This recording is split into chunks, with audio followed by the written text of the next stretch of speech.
नमस्कार मंडळी, मी आहे प्रवीण आणि आता आपण जात आहोत श्री गगनगिरी महाराज यांचा मठ पाहण्यासाठी खोपोलीला। यासाठी मी 8:15 वाजता ठाण्याहून निघणारी खोपोली फास्ट ट्रेन पकडली आणि बरोबर 10:15 वाजता आम्ही पोहोचलो खोपोली स्टेशनला। आज रविवार असल्यामुळे खूप गर्दी होती।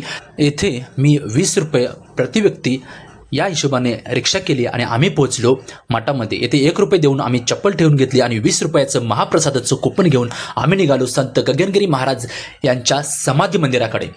संत गगनगिरी महाराज हे एक सिद्ध पुरुष होते। त्यांनी कर्मयोग, भक्ती आणि सेवा यांचा मार्ग दाखवला। निसर्गाच्या सानिध्यात असलेला हा मठ ध्यान साधना आणि आत्मशांतीसाठी एक उत्तम असं स्थान आहे। ही पाताळगंगा नदी या मठाच्या सौंदर्यामध्ये आणखी भर टाकते। श्री गगनगिरी महाराजांच्या समाधी मंदिर इथं आल्यानंतर मनाला विलक्षण अशी शांती मिळते। दर्शन झाल्यानंतर आम्ही पोहोचलो महाप्रसाद खाण्यासाठी। या ठिकाणी महाप्रसादाची उत्तम अशी सोय करण्यात आलेली आहे। अगदी 20 रुपयामध्ये तुम्हाला हे महाप्रसाद मिळतो। महाप्रसाद अगदी स्वादिष्ट असतो। त्याच्यानंतर आम्ही निघालो गुहा दर्शन करण्यासाठी। या गुहेमध्ये महाराजांनी अनेक वर्ष तपश्चर्या केली। जाता जाता आम्ही गोमातेचं दर्शन घेतलं। या ठिकाणी खूप साऱ्या गायींचं संगोपन देखील केलं जातं।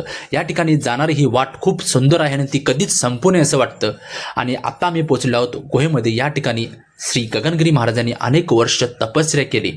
मंडळी, तुम्हाला जर अधिक या ठिकाणाविषयी माहिती हवी असेल तर माझ्या YouTube चॅनेलला जाऊन तुम्ही पूर्ण व्हिडिओ पाहू शकता।